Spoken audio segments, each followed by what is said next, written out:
The third tab within management is the controlling tab.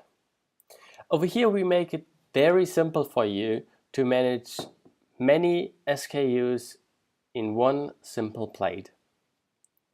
You see all your different SKUs with the different countries.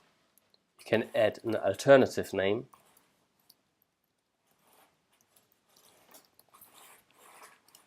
To make it easier for you to find your products. You can set and target ACoS. And if there are corresponding ad groups, then you can activate the switch for the bid and keyword automation. This will automatically create a rule as an automation. If you have many SKUs, you can use our pre-filled CSV template and just upload it again. Over there you can also activate or deactivate the keyword automation. If you got any questions to that, please use our in-app chat or write us an email to hello@bidx.xyz.